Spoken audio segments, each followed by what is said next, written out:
가족들이 그리고 이민들에게 조금이나마 속죄해 드리는 것이라고 생각하였고 김정일의 친필 지령 여지는 당은 남조선 측의 2개 조선 책동과 올림픽 단독 개최 책동을 막기 위해 대한항공기 한 대를 폭파기로 결정하였다.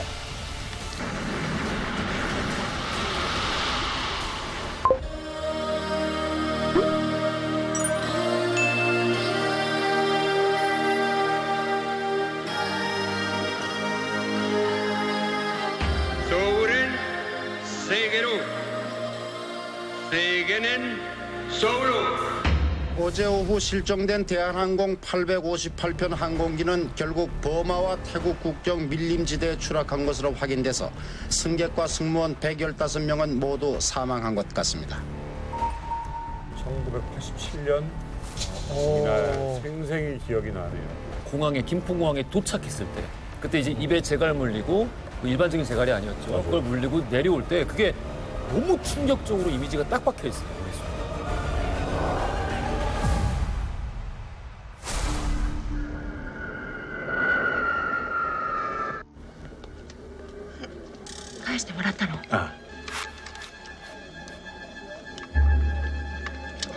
이거 영화인데? 영화. 마이미. 신상욱 감독 마이미.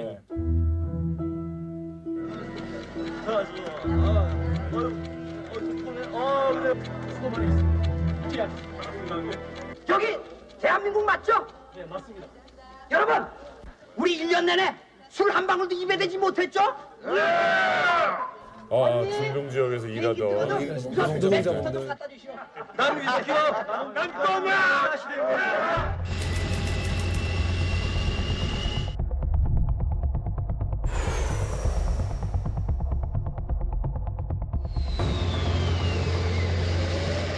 아부다비가 환승하는 지점이었구나.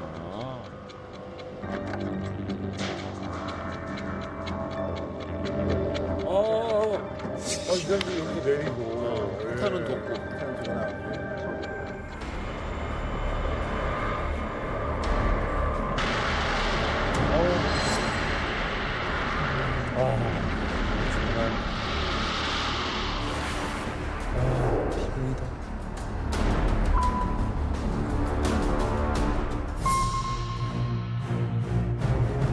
김정일이 북계노동당 중앙위원회 조사부장을 통하여 김승일, 김현희에게 내린 친필 공작 지시에 따라 자행되었습니다.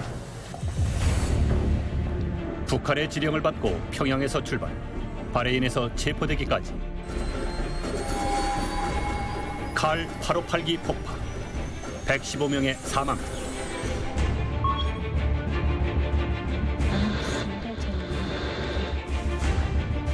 그리고 특수 라디오를 제작해서 부품을 소형화시켜도 필수적인 장비들이 들어가야 하기 때문에 350g의 폭약을 담을 수는 없다. 국가보안법, 항공법 위반으로 사형을 선고받는다. 그러나 그녀는 보름 만에 사면되어 자유인이 된다.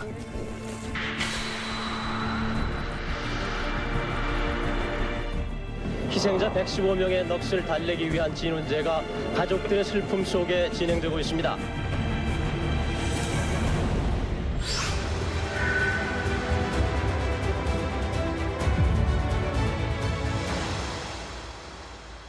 시크릿 코드 115입니다. 오늘의 시크릿 코드는 115. 과연 이 숫자가 의미하는 바는 무엇일까요? 자, 김종민 씨. 예. 시크릿 코드 오늘 115입니다. 예. 벌써 뭔가 아는 눈치. 아니 뭐 아는 것보다 아까 좀 힌트가 나오지 않았나요? 그렇지. 115 분이 거기서 좀 피해를 보신. 115면 전원 사망이니까. 그래서 혹시 이 시크릿 코드가 115 사망자 수가 아닐까요? 너무 빨리 밝혀지는데? 과연 115명의 피해자 외에 과연 어떤 비밀이 숨겨져 있을까요? 차근차근 풀어보겠습니다. 그래요. 그러니까 원래 항로는 바그다드 출발해가지고 아부다비를 거쳐가지고 방콕 돈호안 공항을 통과해서 김포로 가는 코스였는데 11월 28일 토요일 날 이륙을 했는데 그 다음 날 11월 29일 새벽에 갑자기 미얀마 안다만 해상공에서 교신이 두절이 됩니다. 그러니까 그게 일요일이었거든요. 그 다음 날인 30일에 격추가 됐을 가능성이 있다. 해가지고 우리나라 정부는 태국 공항에 도착하기 직전에 이제 사라졌기 때문에 태국 밀림을 수색을 하고 버마 정부는 오다가 안다만 상공에서 사라졌기 때문에 바다를 수색을 하고. 그러니까 최초에는 그 격추 가능성에 무게가 실렸고. 그렇죠. 이러다가 11월 1일 용의자로 추정이 되는 2명, 모녀로 위장을 했던 이 북한 공작원 2명, 딸 역할을 했던 이 마유미, 아찌아 마유미는 결국 우리나라로 송환이 되는데 정말 큰 이벤트가 기다리고 있었어요. 왜요? 불과 2주 후에 우리나라는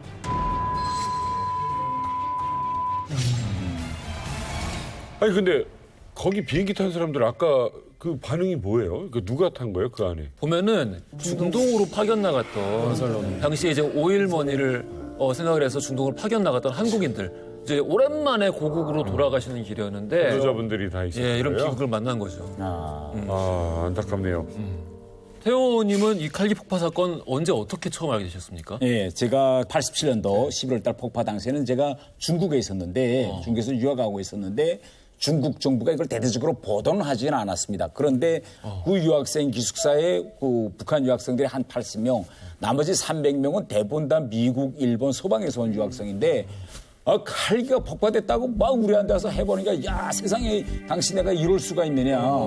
유학생들이 막 우리한테 와서 그래서 남조선이 조작한 거다라고 보면서 거기서 엄청 유학생들끼리 막 다투고 그런 일도 있었거든요. 그러다가 이제 귀국해서 제가 배치받은 것이 외교부에 들어가니까 바로 이제 89년도인데 그때 당시는 이게 칼기 사건이 북한 외교에서 가장 이게 현안 이슈였습니다. 밤잠 자지 못하고 그 대한민국에서 이게 납득이 안 되는 그 일이다 그러잖아요. 가족들도 이게 납득이 할 수 없는 일이다. 북한도 딱 같았어요. 그 납득이 안 되는 일이었어요, 이게. 그러니까 북한은요, 이 모든 교육 과정과 당 내부 규칙이 어떻게 되어 있는가 하면 북한은 테러를 반대한다고 되어 있습니다. 정책적으로. 그래서 우리도 그때 맨 처음에 시작 때는 이건 100% 두 가지다. 하나는 우발적인 사고였을 수 있고 아니면 남조선 안기부가 이건 조작한 거다. 우리 다 그렇게 믿고 친구들끼리도 얘기해서 이게 납득 안 되는 현실이에요. 야, 이거 거의 관료들도 아니고 중동에 일하러 갔던 노동자들이에요. 그러니까 노동자들의 이익을 이해한다는 북한이 노동자들을 죽일 수는 없잖아요. 아니 근데 사실 뭐 그 비행기 이 폭파된 후에 이틀 만에 범인을 잡았다고 하는데 이게 이 엄청난 사건에 이 테러리스트를 어떻게 이렇게 잡은 거예요? 첩보가 있었습니다. 쿠웨이트에 나가 있는 우리 안기부 직원이 포착한 첩보인데 네. 북한 주민으로 추정되는 일본어를 잘 쓰는 사람 2명이 두셋이 아부다비, 비엔나, 바그다드 등 도시들을 돌아다니고 있다라는 첩보. 뭔가 이 사람들을 꾸미고 있다. 근데 앞만 봐도 북한 사람 같다라는 첩보를 쿠웨이트에 나가 있는 안기부 직원이 이제 파악을 했는데 칼기 폭파 사건이 딱 터지고 나서 안기부 직원이 보니까 어라? 바그다드, 아부다비. 동선이 딱 겹치네.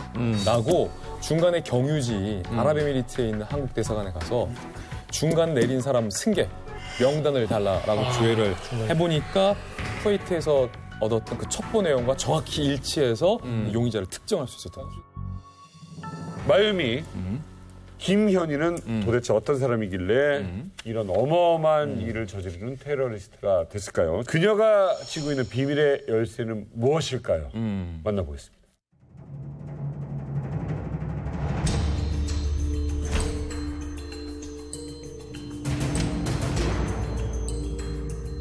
어마어마한 날이었습니다. 이 장면을 그 당시 보고 있던 굉장히 극적이었죠.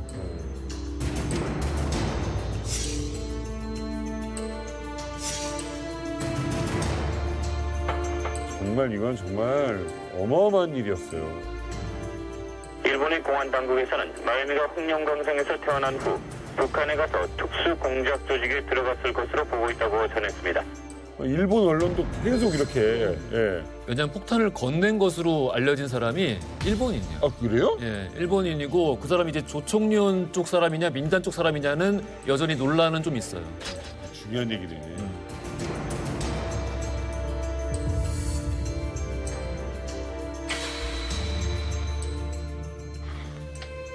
아 일본인가 생각했구나. 청량에서 이제 일본인 교관한테 이제 일본어도 배우고 일본 면허를 배운 거예요. 일본 간 게 아니고요?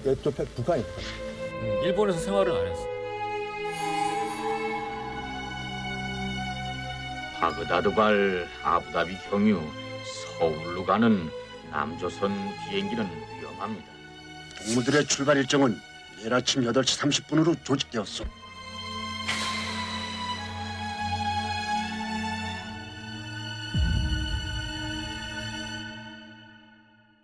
많은 분들이 이제 그 김현희가 그 DC-10 항공기에서 내릴 때 입에 뭐 쓰고 있는 게 마스크가 아닌가. 이거 뭐예요? 혀를 씹을까? 네, 왜냐하면 그 바레인에서 그 하찌아 시니치랑 하찌아 마유미 두 사람이 검거가 됐지 않습니까? 근데 아버지 역할을 하던 하찌아 시니치는 그 청산가리유의 그 독극물 캡슐을 씹고 직사를 했어요. 왜 마유미는 안 씹은 거예요? 씹었어요. 그것도 논란이 되는 거예요. 씹었는데 끄트머리만 씹었다는 게 공식 수사 자료거든요. 근데 당시에 처음 실려갔던 그 현재 의사 말로는 독극물이 아주 조금도 검출이 안 됐다고 해서 이것도 음모론의 한 일부긴 해요. 그러니까 본인이 죽기 싫었던 모양이죠. 그렇죠. 네. 김성일은 뭐 벌써 80 넘고 그렇지. 이래가지고 사실 그 여생이 얼마 안 남았는데 반면에 정말 어린 여자, 인생이 창창한데 그 순간에 아무리 공작원 교육을 받았어도 정확하게 그 영화 대사에 그렇게 나와요. 그래요? 영화 대사에 보신 거 아니에요? 나는 살만치 살아서 일 없지만 꽃 같은 옥화동무한테는 정말 안 됐구만. I said give me that bag. She said give her that bag. Give me those cigarettes. Give me those cigarettes.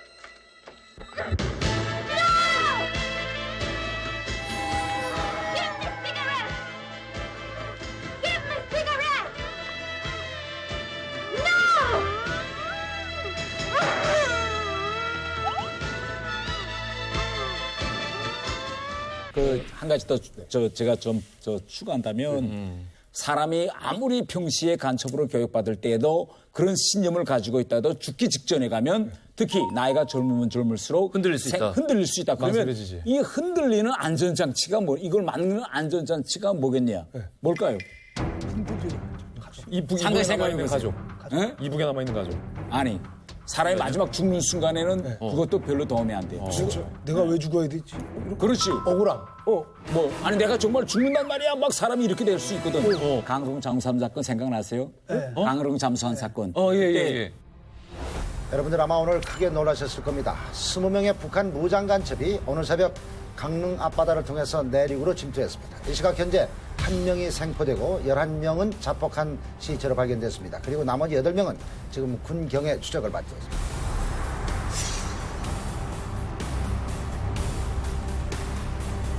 북한식으로 소위 말하면 충성의 맹세 다지는 겁니다. 자, 이제는 우리 다 죽었다. 그러면 자, 원래대로 하면 총 가지고 자기가 자기를 쏴야 되는 건데 쏘겠습니다라고 하고 총을 대는 순간에 또 선이 떨려서 여기다 쏠 걸 조금 흔들려서 이렇게 쏘면 약간 이렇게 빈다는 그러면 게. 어떻게 하냐. 막 열기가 올라왔을 때 내가 널 묶어주고 네가 날 묶어주고 이렇게 다 하는 거지. 그래서 그때 보면 우리가 다 묶인 채로 있잖아. 그리고 마지막에 진짜 난 죽기로 결심한 저장. 이 사람이 다 죽이는 거지. 그래서 이게 그 이후에 달라진 소위 우리가 말하는 뭐 안전망이라고 할까 그러니까 다 이런 데서 교훈이 축적돼 가지고 지금 가는 거지.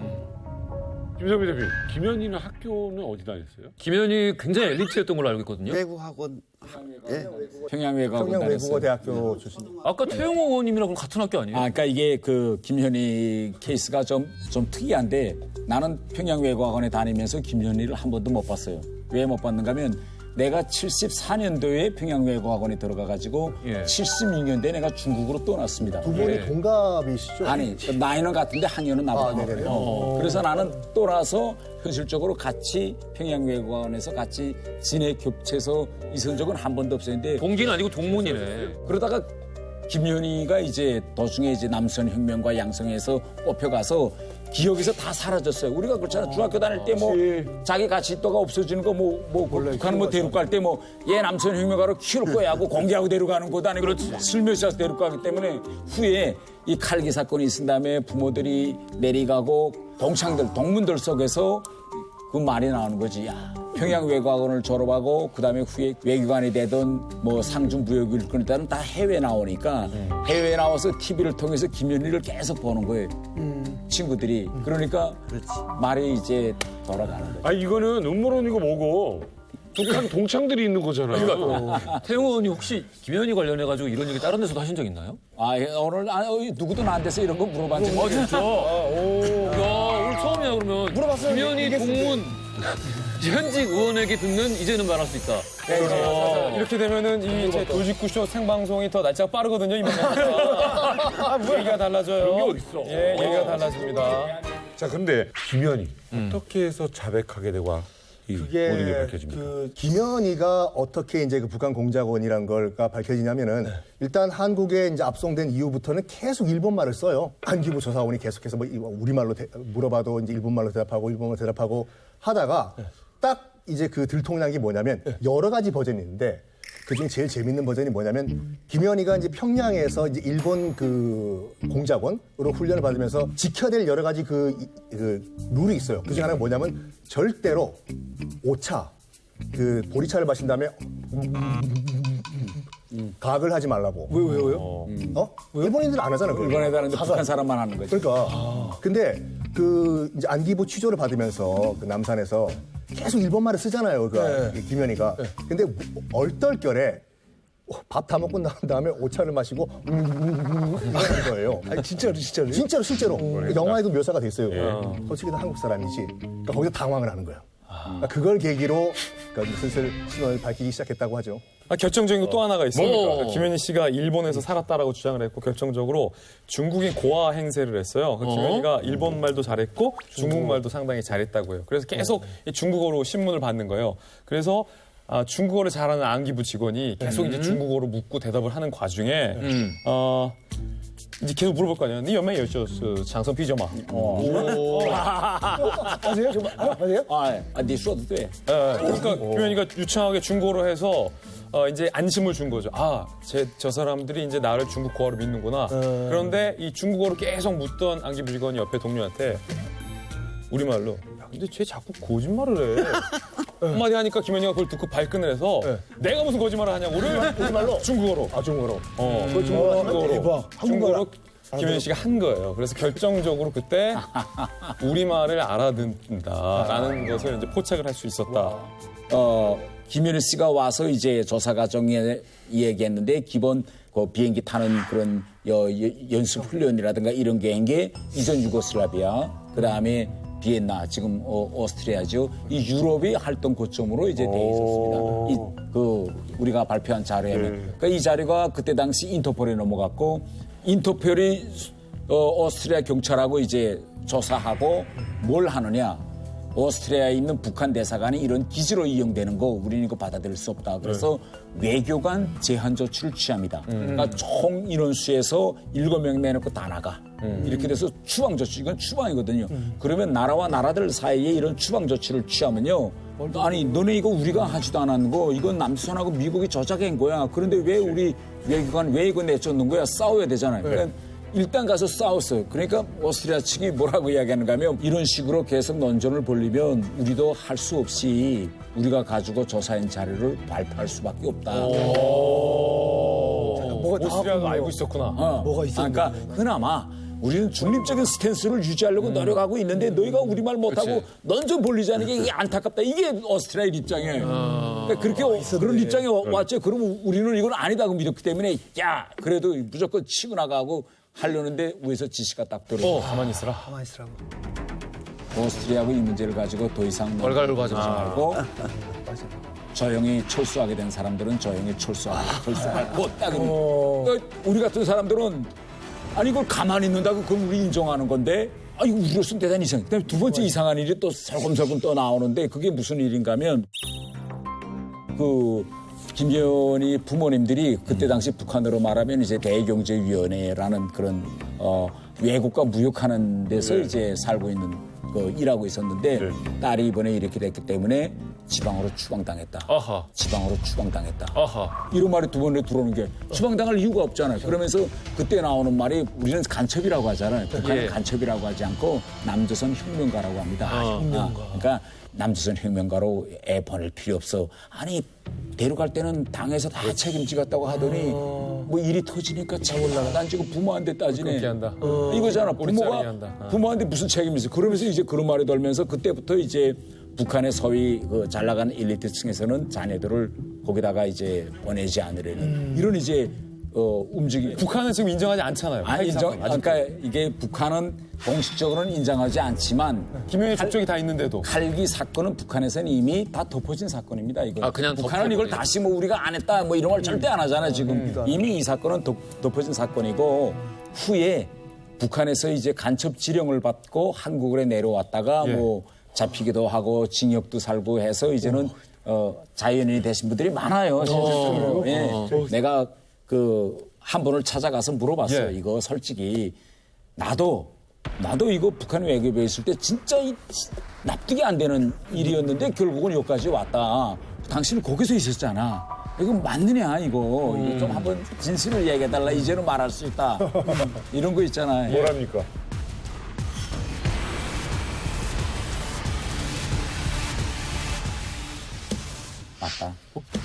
맞다. 진짜네. 대박. 이거야. 그러니까 김정일의 친필 지령으로 칼기 폭발을 북한이 했다라는 것을 인정했다는 말씀이시죠? 다시 한번 정확하게. 그래서 현실적으로 대한민국의 진실을 알고 있는 사람들이 상당히 많습니다.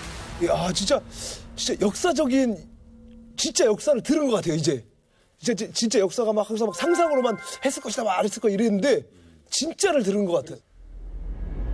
여기서 주목할 게 있어요.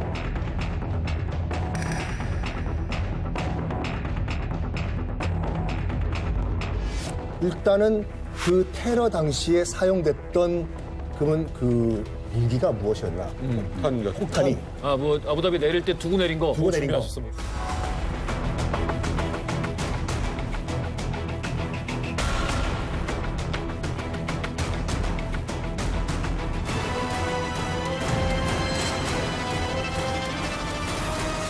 라디오 아니에요?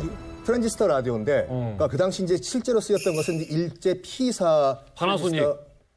그러니까 이제 이것도 약간 그 안기부의 조작설이 나왔던 것이 뭐냐면은 그 당시 이제 안기부에서 발표했던 것은 뭐냐면 C4 컴포지션이라고 여러분 다 아실 거예요. 예. 보통 뭐 이 스파이라든지 공작원들이 주로 쓰는 그런 고체 이 폭탄인데 영화에 나와요. 영화에도 많이 나오고 붙이는 거예요. 또 이제 뭐 86 아시안 게임 직전에 86 아시안 게임을 저지하기 위해서 김포공항의 휴지통에 맞아요. 설치해가지고 휴지통이 폭파한 일이 있었거든요.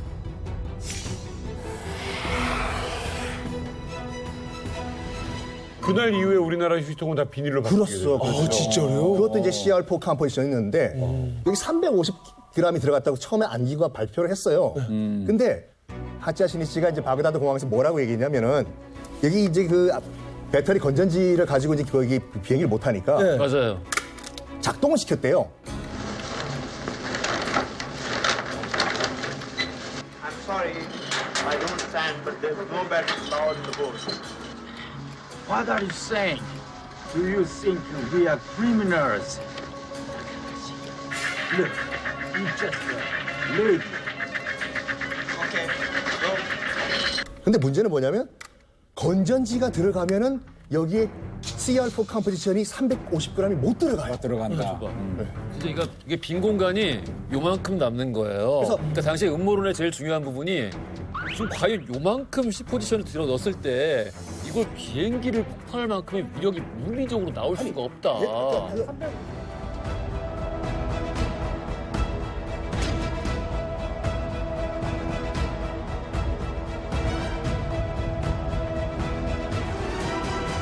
그러니까 이걸 트랜지스터 라디오 기능을 활용하면서까지 CR4 컴포지션 넣을 수가 들어가면 없다. 250g이 딱 다 와요. 그러면 이게 라디오로도 작동이 되고 폭탄이 들어갔는데 그걸 위력이 어느 순간 안기부 자료가 350에서 250으로 바뀌어 있어요. 이게요. 그리고 아까 뭐 이게 이 항공안전국에서 실험을 해봤거든요. 똑같이 350g과 250g을 실어가지고 똑같은 크기 항공기를 폭발해봤는데 그람 수와 상관없이 일단은 공중 폭파하는 것은 맞다. 아 정말? 폭파가 돼요. 여기에다가 한 가지 제가 더 준비했어요. 뭡니까? 이게 당시에 이제 그 두 명이 동원했던 술병인데 이른바 액체 폭탄이에요. 이 안에 이제 PLX라는 액체 맞아요. 폭탄이 라디오 들어있었어요. 두고 옆에다 액체 폭탄을 같이 뒀죠. 그러니까 저 단파 라디오에 수표에 들어있는 폭발물하고 이 수평 안에 있는 액체 폭탄이 함께 시너지가 돼서 충분히 항공기를 폭파할 수 있다라는 설이고 실제로 지금은 우리나라에서도 이제 항공기를 탈 때 용량 이상의 액체를 탑승할 수가 없잖아요. 맞아요. 그때 이 사건 이후부터 액체를 들고 탑승할 수 없게 바뀌었고 맞아요. 액체가 좀. 이제 안기부의 음모론이 그때 당시에 많이 나왔었는데 노무현 정부 때도 실제로 이 사건에 대한 진상 조사를 다시 했었어요. 맞아요. 그리고 역대 정부마다 이 카기 폭파 사건에 대한 원인 규명은 계속해 왔어요. 그런데 수차례 반복돼 온 이 원인 규명에서 북한의 한 소행이라는 것이 충분하고 넉넉하게 입증된다라는 것은 이미 전 정부 때부터도 밝혀진 내용이기 때문에 이제 와서 이제 음모론을 제기하는 것은 조금 좀 빗발하다. 질문. 예. 질문. 예. 음모론을 주장하는 사람이 아직도 있습니까? 일부 아직도 남아 있는데 그때 제가 유학하고 바로 돌아왔을 때 어떤 사람들이 제가 이제 논객이고 이러니까 이 문제에 관심을 가져달라고 해서 자료를 쫙 펼쳐들고 이거는 북한 소행이 아니다. 이렇게 저를 설득을 하더라고요. 근데 저는 좀 들은 게 있기 때문에 그 부분에 대해서 제가 판단을 하지 못하고 그냥 선생님도 확실한 증거가 있기 전에는 이것을 사회 문제화하는 데는 저는 반대합니다. 라고 했던 기억이 나요. 근데 이게 끊임없이 계속해서 모든 정권에서 재수사를 하고 그래서 북한의 소행이 맞다 결과적으로 나오는 결론이 나옴에도 불구하고 음모론이 나오는 거는 누가 봐도 이상한 생각이 들 만큼 초동 수사가 엉망진창이었어요. 그날 공교롭게도 인도양에선 2대의 항공기가 추락을 했어요. 무슨 말이에요, 이거? 한 대는 대한항공 858기가 안다만해에서 추락을 하고 인도양에서 남아프리카 공화국 그 항공 소속 보잉 747이 그 대만 타이오이안 공항에서 출발해가지고 같은 날 남아공으로 가다가 거기서 기내 화재로 추락을 했거든요. 거의 동시에. 근데 문제는 뭐냐면 일단 모든 항공기가 바다에 추락하면 블랙박스를 먼저 찾아야 돼요. 그럼 블랙박스는 아시다시피 수심 6,000m에서 보통 한 달까지 신호가 가요, 이게요. 예. 근데 이 남아공 영국기 같은 경우에는 수심 3,000m에 추락을 했거든요. 바로 찾아냈어요. 그 당시에요? 그 당시에. 근데 대한항공 858기 같은 경우는 안다만에서 만약 지금 그 자리에 있는 그 잔해가 맞다면은 수심이 50m가 안 돼요. 근데 우리나라에서 파견된 조사단은 블랙박스 탐지기 자체가 없었어요. 사실은 이걸 좀 정리해서 말하면 오케이. 그때 당시에 사건 수사 기간이 20일에 불과했습니다. 바레인에 갔던 수사팀도 차 철수를 시켜요. 블랙박스 하나 건져오지 않고 20일 만에? 조기 종결을 한 달이 안 시켜요. 됐어. 이 사건에 대한 후속 조치를 보면 아직도 이 유가족들은 밤에 잠을 못 주무 계세요. 그런데 문제는 그때 당시에 안기부 주도로 굉장히 석여치 않은 점들은 분명하게 있었다. 그렇기 때문에 그때 당시는 음모론이 제기될 수 있었는데 시간이 걸치면서 객관적인 정권이 바뀌면서도 객관적으로 이 사실에 대해서 재조명을 했고 사실상의 진상조사가 사실은 다 끝나는 거거든요. 그런데도 불구하고 지금 피해 유가족이 아니면서 옆에서 계속해서 음모론을 제기하는 분들은 굉장히 위험한 시선일 수 있다. 그건 좀 우리가 구분해서 예. 종합해서 좀 정리할 필요가 있을 것 같아요. 여러 의혹 가운데서 김현희 일단은 1990년 3월 27일 사형 선고를 받습니다. 김현희 씨, 그럼 그 이후에 어떻게 됐을까요? 시크릿 코드 115 의미를 알면 그 수수께끼가 풀립니다. 대한항공 858편 항공기는 결국 버마와 태국 국경 밀림지대에 추락한 것으로 확인돼서 승객과 승무원 115명은 모두 사망한 것 같습니다.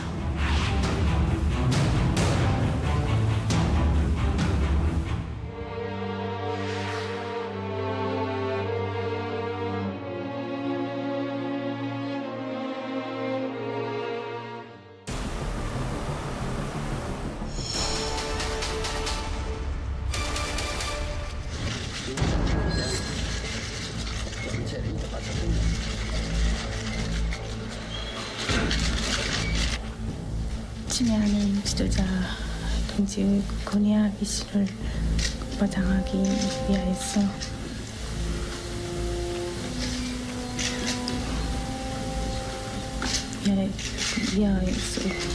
그래서 끝까지 비밀을 지키려고 부인하였습니다. 그게 죄를 졌기 때문에 마땅히 100번 죽으면 마땅합니다. 그러나 이런 진실을 알게 된 이상 비록 죄가 죽는다 해도 이 사건의 진실을 이렇게 밝혀드리는 것이 타락하신 분들과 그리고 가족들이 그리고 이민들에게 조금이나마 속죄해 드리는 것이라고 생각하고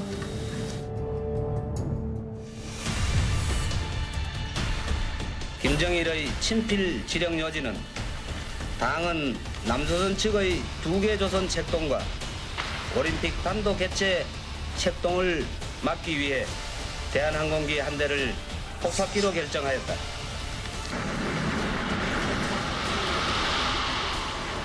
그래서 그것을 호텔에서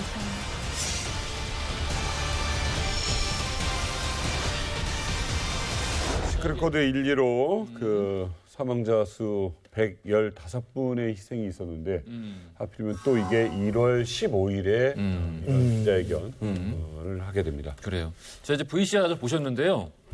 자백을 했어요. 김현희 씨가 이야기한 북한이 나에게 이걸 실행하게 만든 범행 동기 뭐라고 밝혔습니까? 88 올림픽 그리고 남한에 있는 대선에 영향을 주기 위해서 북한 김정일로부터 친필 지령을 받고 이런 테러 행위를 자행하게 됐다라는 거고요. 실제로 그때 당시의 시대적 상황을 좀 생각해 보면 북한이 좀 무리한 요구를 했습니다. 그러니까 서울 88 올림픽 개최하는 것에 대해서 굉장히 못마땅했어요. 북한이 어떤 주장을 했냐면 올림픽을 우리나라가 이제 개최하면서 여러 종목들을 우리나라에서 이제 열리게 되잖아요. 근데 북한이 몇 종목을 우리에게 좀 떼주라. 분산 개최.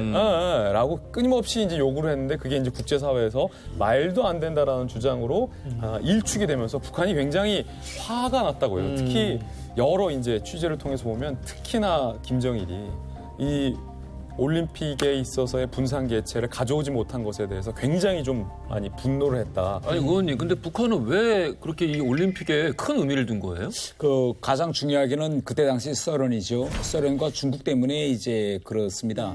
그 전까지 올림픽이 대단히 진영에 따라갔어요. 모스크바에서 하면 뭐 미국에 안 가고, 미국에서 하면 뭐 안 가고. 그런데 그 이후에 우리 대한민국에서 처음으로 이거 동서 양 진영의 하나의 스포츠 축제장으로 만들자 이렇게 해가지고 소련에도 가고 이제 중국에도 갔는데 북한이 이걸 막으려고 엄청난 외교전을 벌였습니다. 그런데 그때 당시 소련은 이미 그 고르바초프라는 소련 공산당 서기장이 이미 개혁개방 정책으로 이제 피레스트로카에서 넘어가고 있었고 중국 같은 경우에도 이 올림픽은 이제는 이 진영 논리에서 벗어나서 진짜 그래서 공산과들이 지금 넘어가고 있는 거예요. 그러니까 북한으로서는 이게 어떤 의미가 있는가 하면 만일 그 올림픽을 서울에서 하는 걸 북한이 막아내지 못하면 그 다음 단계는 스포츠로 끝나는 것이 아니라 정치적인 상호 인정으로 들어간다. 그래서 결국은 소련이 대한민국을 인정하게 되고 중국이 대한민국으로 인정하게 된다. 그러면 그러니까 이 원천 봉쇄를 여기서 해야 된다. 그래서 그때 별의별 방법을 다 썼거든요. 그 비동맹 외교인가요? 네. 거기서 사실은 엄청나게 외교력을 갖고 오히려 우리가 고립되어 있었는데 이때는 아까 말씀하신 것처럼 좀 공산권 사람들도 다 온다는 거 아니에요? 그러니까 완전히 역전되는 거고. 거기 신경은 거기밖에 거기에 가 있는 거죠.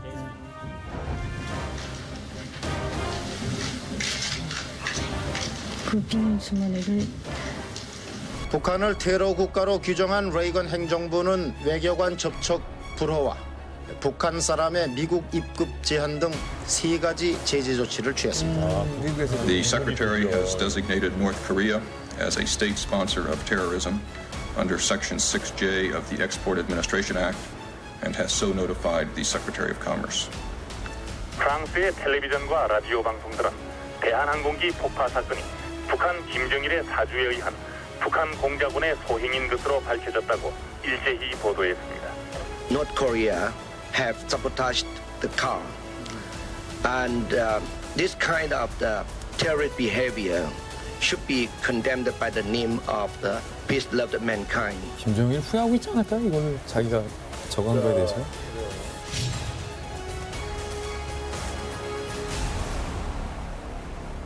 그런데 한국 정부는 왜 이렇게 개운하게 면밀히 왜 의혹 하나 나오지 않게 수사하지 않았을까? 준비한 게 있죠. 예. 그때 나왔던 기사입니다. 마유미 어제 서울 도착. 사실 이렇게 나왔긴 했는데 사실 이게 중요한 게 아닙니다. 진짜 중요한 건 이 안에 있습니다. 아무것도 없는데? 예? 가리신 거죠? 가린 거지. 가린 거지요. 예, 여기 보시면 이게 그 다음날 신문이었거든요. 그 다음날 여기 딱 나옵니다. 메인에 기사가 이렇게 나왔습니다. 바로 오늘 13대 대통령 선거. 이렇게 또 나와 있더라고요. 당시 정부의 입장에서는 이게 이제 북한에서 한 소행이다. 그건 확실하죠. 근데 이제 문제는 뭐냐, 정부의 입장에서는 아무래도 유혹을 느끼죠. 이거보다 더 좋은 선거 소재가 어디 있습니까? 그래서 그 입국일을 딱 맞춘 거죠, 전날. 그렇죠. 충격 효과가 크잖아요. 입국일을. 네, 특히 이제 당시 13대 대선이라는 게 그쵸. 어떻게 선거 얻어낸 87년. 직선제입니까? 15 87년 항쟁을 통해 가지고 광장에서 얻어낸 우리 힘으로 우리 손으로 대통령을 뽑겠다 해서 직선제인데 거기서 또 군인 출신 대통령을 뽑는 어마어마한 지금 생각하면 실수가 터져 나오는 결과가 나온 건데 그 하루 전에 이런 게 선거에 영향을 안 줬을 수가 없어요.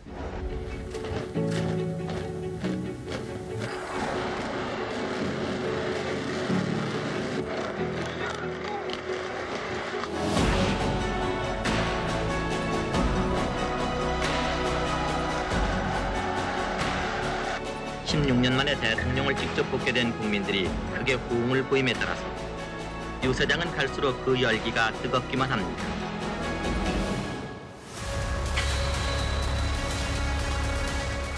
위대한 보통사람의 시대를 제창한 민정당 노태우 후보.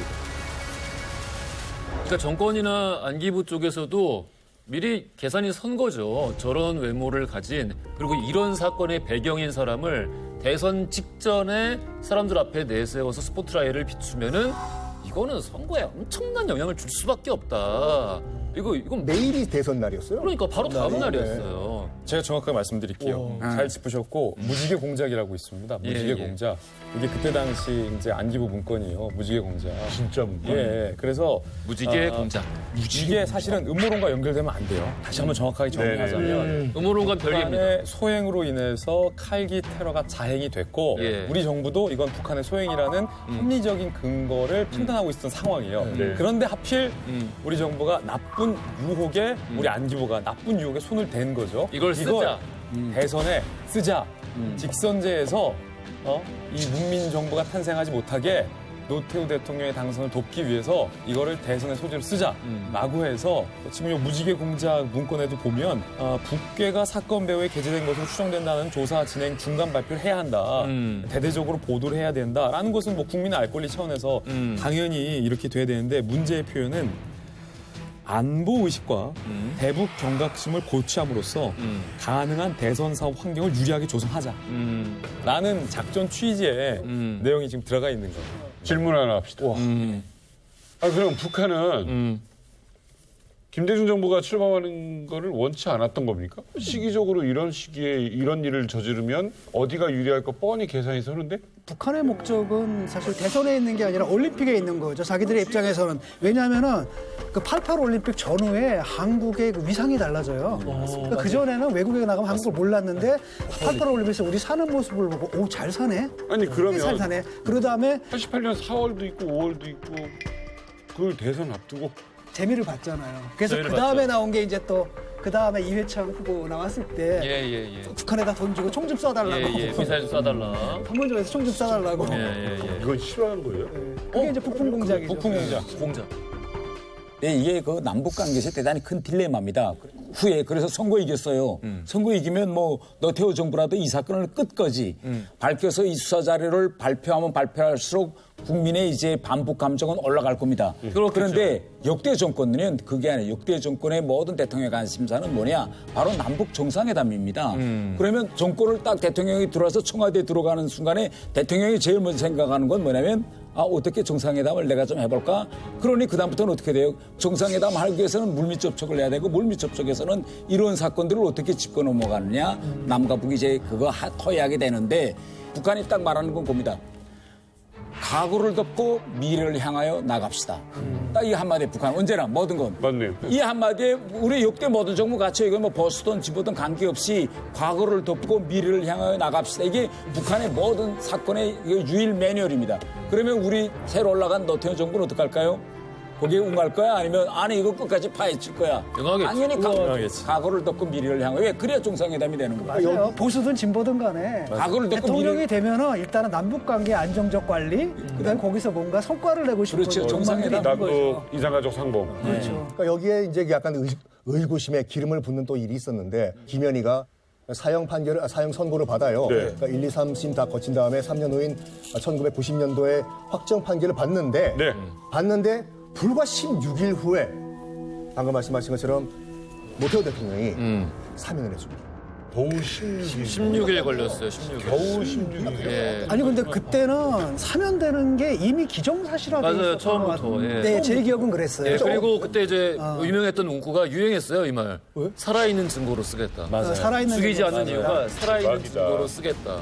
그럼 무기징역을 때려도 되는데 왜 굳이 사면을 했을까라는 생각을 늘 하고 있었는데 방금 이제 의원님 하신 말씀이랑 좀 연결해서 생각을 해보게 되네요. 그러면은 결국에는 과거를 묻고 미래를 생각하자. 정상회담이 제일 큰 목적이다. 그때 또 대정부는 올라가자마자 북방 정책을 대대적으로 취재합니다. 이 북방 정책의 핵심은 뭔가 하면 중국하고 러시아하고 외관계를 빨리 맺는 거예요. 그 새로운 이제 또 동력을 얻는 건데 이걸 하려면 계속 이 칼기 사건을 끌고 갈 선거에 일단 이용했으면 그 다음에는 북한이 요구대로 각오를 덮고 미래를 향하러 가는 수밖에 없는 거죠. 이런 정책적 흐름에 결국은 조금 국민이 불쌍한 거죠. 몇 가지 소름 끼치는 얘기가 많네요. 저도 처음 들은 얘기들이 많고. 거기다 근데 난 또 신뢰할 수밖에 없는 또 그 같은 동기에 여러 가지 합리적인 정황의 이 설명들을 또 의원님한테 듣고 나니까 많은 게 정리되는 동시에 진짜 마지막에 하신 말씀이 난 정말 그냥 정말 국민들만 불쌍해. 국민들만 불쌍해. 맞아. 이게 무슨 일이에요?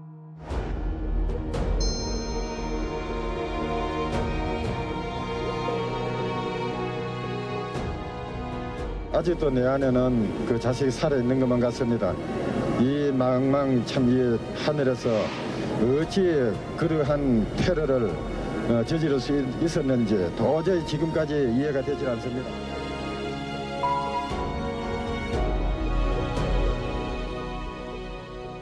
오늘 저희들이 이야기를 나누고 있는 그 마이클 리 선생님, 이제 무장공비 김신조의 신문부터 귀순 조종사 박순국 사건까지 참 탁월하면서도 우리의 현대사의 가장 중요한 순간마다 매번 등장하고 있다는 게 신기할 정도입니다. 그렇죠. 이 경력을 살려서 미국 CIA 국장에게 직접 편지를 보냈고요. 네. 능력을 인정받아서 1976년에 이제 정식 CIA 요원이 됩니다. 우와, CIA. 한 개인으로서 정말로 드라마틱한 삶이 아니었나 하는 생각을 또 해보게 되거든요. 자, 이게 끝이겠습니까? 마이클 리는 이제 또 다른 활약을 하게 됩니다.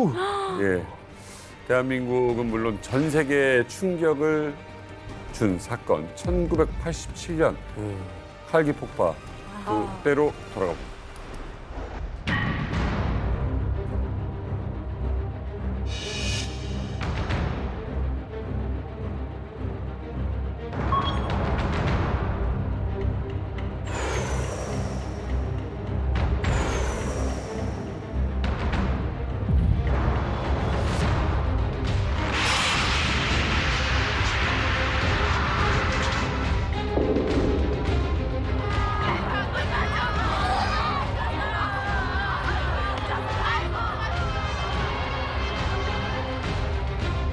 야, 미친 거 아니야, 진짜. 아, 어떻게 저렇게. 야. 저는 이라크 바그다드에서 일하고 돌아오시던 노동자들이에요.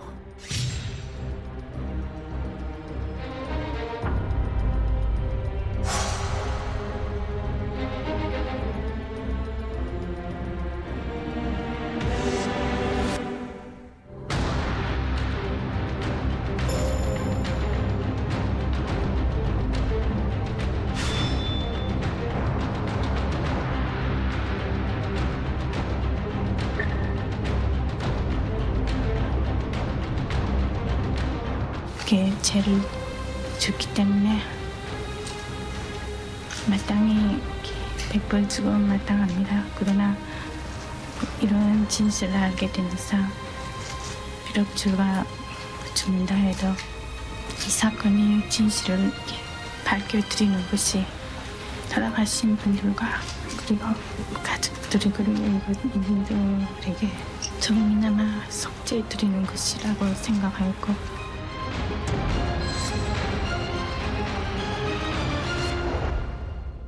1987년 사실 한국뿐만 아니라 뭐 전 세계를 충격에 빠뜨렸던 사건인데요. 밀림 지역에 추락했으면 사실 뭐 시신이나 유해라도 찾을 수 있었을 텐데 나중에 이제 안기부에서 발표한 대로 미얀마 인근 안다만 해역에서 115명을 태운 비행기가 폭파한 뒤에 추락했기 때문에 잔해도 제대로 찾기가 어려웠습니다. 당시에 이제 1980년대 한국 경제가 이제 급성장을 하기 시작했고요. 88년에 올림픽을 앞두고 세계적으로 이제 서울에 관심이 쏠리던 시점. 북한이 이걸 어떻게 해서든지 좀 저지를 해보려고 했는데 마땅치 않자 여객기 폭파라는 천인공노할 범죄를 저지르게 된 겁니다. 네, 이게 북한의 소행이라는 결과가 공개가 됐습니다. 그런데 여기서 끝나는 게 아니라 그냥 여러 의혹들이 나와요. 뒤에서 어디에서 뭐 이렇게 이건 아니다. 사실이 또 따로 있다. 특히나 이제 유가족들 입장에서는 그런 의혹을 제기할 만해요. 왜냐하면 뭐 시신 항구 하나 발견되지 않았고 폭발 지점과 잔해 발견 지점이 200km 떨어져 있는 곳이다. 라는 점에서 유족들은 납득할 수가 없는 거죠. 블랙박스도 발견되지 않았어요. 모든 수사 결과가 김현희의 자백만으로 이루어졌다는 점도 유족들은 좀 이상하다라고 느낄만 했었죠. 그래서 실제 비행기에 의해 폭파됐는지 아니면 솔직히 자작극 아니냐 뭐 이런 얘기도 그때 있었어요. 그러니까 이게 당시에 이제 막 우리 민주화 운동도 막 있고 또 올림픽은 앞두고 있고 또 군사 정부에 대한 반발심 뭐 이게 다 엉켜있을 때였잖아요. 80년대 또 대선도 있었고. 그 김현희가 북한 사람이 아닌 안기부 공작원이었다 이런 설이거든요. 마침 1987년이고 그 해 대선이 굉장히 뜨거웠던 대선입니다. 그랬는데. 왜냐하면 직선제가 도입돼가지고 비로소 처음으로 우리가 이제 대통령을 뽑을 수 있게 된 그 시점이었거든요. 그때가 대선을 앞둔 17일이에요. 투표 17일 앞두고 이런 일이 벌어졌어요. 아이고. 그러니까 아마 정부에서 이른바 북풍이죠. 북풍을 이용해가지고 선거에서 이기기 위해서 스스로 자작극을 벌인 게 아니냐. 특히 특정 후보를 당선시키기 위해서 남한에서 공작원을 양성해가지고 해서 벌인 자작극이 아니었느냐. 이런 설이 상당히 팽배해 있었죠, 그때는. 뭐 우연인지 아니면 뭐 자작극인지 모르겠지만 왜 대선 바로 직전에 이런 일이 터지냐. 하도 이제 이른바 이제 그 자작극론이 음모론이 나오니까 이제 해외 언론들도 난리가 난 거예요. 특히 이제 일본 교도통신 같은 경우에도 그럼 한번 진실을 한번 우리가 검증을 해보자. 이런 가운데서 이제 미국 측에서도 그럼 우리가 직접 한번 조사를 해보겠다 해가지고 이제 한국과 이제 협상을 통해 가지고 단독 조사권을 가져가요, 미국이요. 그러면서 당시 이제 주한 미국 대사관에 근무 중이던 마이클 리 보고 당신이 가가지고 한번 저의 진실성을 검증해봐라. 라고 또 아주 중요한 임무를 맡깁니다. CIA인 거잖아요. CIA죠. 여기서부터는 CIA죠. 그래서 CIA 요원 마이클 리 선생님께서 그때 가장 먼저 한국이 다 조사한 내용을 다시 재검토를 다 하셨어요. 처음부터 끝까지. 근데 모든 내용이 첫 이런 수사와 이런 검토한 내용들이 너무 정확해서 뭘 어디서 해야 할지 너무 막막하다 하셨더라고요. 내용이 틈이 없는 거예요. 에러가 없는 거예요. 그래서 근데 어느 분석을 하건 어느 수사를 하건 제일 힘든 것 중에 하나가 재수사하는 거거든요. 마이클 리 선생님께서도 되게 참 이런 딜레마, 고민이 되게 많으셨다고 합니다. 이게 이제 저희들이 하는 거는 이렇게 합니다. 수사 자료가 있잖아요. A라는 수사 자료가 있으면은 뒤집읍니다. 사건 자료를 뒤집어요. 그러니까 저희는 재철한다 그러는데 철을 다시 하는 겁니다. 거꾸로부터. 거꾸로. 왜냐하면 시각을 바꿔요. 뒤집어야 되거든요. 왜냐하면 이걸 그대로 하면은 뭐가 되냐면 그걸 수사한 사람의 시각 논리를 그대로 따라가요. 그러면 아무도 안 믿죠. 그러니까 완전 뒤집어 갖고 철을 다시 해서 하나씩 나눠줍니다. 거기서부터 각각의 이론을 다시 세워요. 그러니까 이제 방식을 하는 거죠. 그래야지 최소한 믿을 수 있거든요. 방식을. 근데 이제 그렇게 안 하면은 사실 믿지 않죠.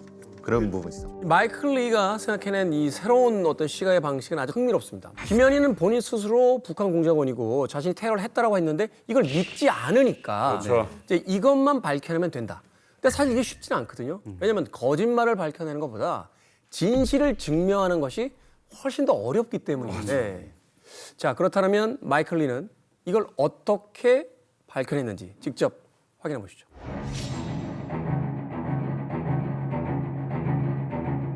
북한 테러리스트, 북한 공작원이 아니고 노태우가 대통령에 당선되기 위해서 남한이 조작한 자작극이라고. 국내에서는 국민들이 잘 모르니까 어느 게 진짜야.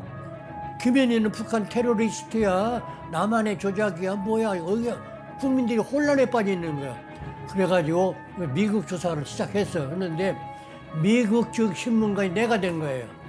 내가 신문관으로 신문을 하는데 내가 섣불리 하면 안 되잖아요. 잘해야 되잖아요. 그런데 안기부 조서를 읽어보니까 안기부 조서보다 더 할 게 없어. 얼마나 완벽하게 했는지 조서 내용이. 내가 해봤자 내내 같은 얘기가 나올 것인데 내가 이제 고민하는 거예요. 잠도 못 자가면서 고민을 했습니다. 내가 이제 기지를 발현합니다. 워싱턴에다가 케이블을 보내요. 북한 관계 인물 사진을 있는 대로 다 보내달라. 왔어요. 40매가 왔습니다. 사진이.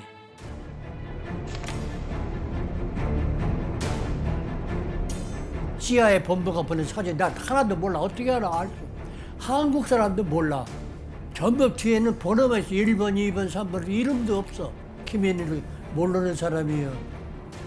모르는 사람이요. 이 사람도 몰라요. 다 몰랐는데 딱 두 사람. 이 사람은 내가 알아요. 두 사람. 이 사람은 누구냐? 이 사람 이름은 이용혁인데 중앙당 대외정보조사국 부국장이요. 이 사람은 이번에 내가 임무를 받고 평양을 떠날 때 평양 초대소에서 촛불을 켜놓고 술을 따라놓고 우리는 김정일에게 충성의 맹세하는 글을 낭독한 의식을 집행한 사람이요. 디테일하게. 또 한 사람, 이 사람 알아요. 그 누구냐? 그래. 이 사람은 내가 이번에 나올 때에 헝가리 부다페스트 북한 안가에 내가 머무르는데 나를 관리한 북한 공작원 한송삼이요. 딱 그러네요. 그래 나는 이제 사진 번호 몇 번은 북한의 이형이고 몇 번은 부다페스트 북한 공작원 한송삼이다. 적어서 보내요. 보내니까 워싱턴에서 답변해요. 100% 정확하다. 대박이다. 어머, 소름. 남한 공작원도 모르는 것을 김현희는 100% 정확하게 알고 있더라 이게. 북한 공작원만 알 수 있는 사람을 확인한다. 네. 이것만큼 확실한 증거가 어디 있겠습니까? 맞습니다. 김현희가 북한 사람이 아니었다면은 이 40명 중에서 2명을 정확하게 알아볼 수 있는 확률은 거의 없다고 볼 수 있죠. 그렇죠. 근데 이제 원래 테러 작전과 연관된 사람이면은 내부의 기밀을 보호를 해요. 그리고 절대 내부 밖으로 안 내보내요. 그렇죠. 왜냐하면 이 작전에 대해서 알 필요가 없는 사람이면은 절대 이거를 공유 안 한단 말이에요. 맞아요. 김현희도 스파이 훈련을 받았고 그렇기 때문에 김현희도 관련된 사람을 알 거란 말이에요. 그렇기 때문에 그 2명을 알아볼 수 있었지 않을까라고 생각합니다. 당시 CIA가 이렇게 발표해요. 김현희가 2명 정도 맞췄습니다. 라고 하면 국민들이 납득하겠어요?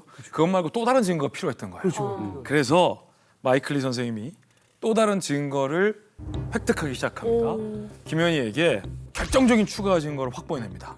김현희가 부다페스트에서 머물렀던 적이 있었어요. 근데 김현희가 부다페스트에서 머물렀던 집의 구조, 정원, 출입문, 주변 환경의 약도를 그리게 한 겁니다. 그런데 당시 대한민국은 헝가리와 수교 관계가 아니었기 때문에 부다페스트에 어떤 건물이 뭐가 있었는지 대한민국에 정보가 없는 거예요. 들어갈 수도 그래서 없고. 김현희가 그려낸 이 묘사한 정보를 랭글리에 보냅니다. 그러자 헝가리 부다페스트에 대한 정보를 미국은 알고 있었죠. 미국이 받아보고 맞는데? 라고 정확하게 확인을 해준 거죠. 그래서 김현희 진술의 신빙성을 여러 차례 루트로 검증해냅니다. 당시 2월 5일 동아일보 기사예요. 미 국무성 테러 담당 대사는 김현희 자백의 진실성을 뒷받침할 수 있는 미국의 독자적인 보강 증거를 추가로 제시했다. 그리고 보도로 훈련되고 한국어를 유창하게 하는 미국 조사관은 폭파범 김현희는 틀림없는 북한 공작원이라고 보고했다. 라고 결론을 내려 발표를 해요. 여기서 말하는 보도로 훈련되고 유창한 한국어를 하는 미국 조사관이 누구겠습니까? 마이클 리인 거죠. 현대사의 굵직한 사건 뒤에 이 마이클 리가 항상 등장해서 사실 영화나 드라마에서도 이렇게 등장하면 이건 개연성이 없다라고 보는 거거든요. 그런데 다 등장하니까. 그렇죠. 이게 정말 실제 이런 일들이 있었다는 게 참 대단하다는 생각이 들고 저희들이 참 이 프로파일러들이 등장하는 뭐 드라마나 영화를 가끔 재밌게 보거든요. 이런 그 이야기에 이제 소위 샘플이 된 모델이 된 1세대 이제 프로파일러가 아닌가 하는 또 생각을 합니다.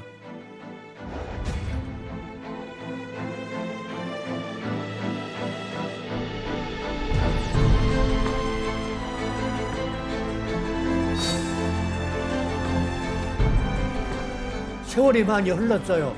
얼마나 많이 흘렀는지 약 30년 이상 흘렀습니다. 대개 북한에서는 27년 이후에 이전의 것은 별로 저쪽으로 안 받아요. 마음 놓고 그 얘기를 하는데 책을 출판할 때에 책 원고는 CIA의 검열을 받아야 돼요. 그 얘기를 썼는데 CIA에서 오케이 하더라고요. 검열을 받았어요. 해도 좋다는 얘기예요.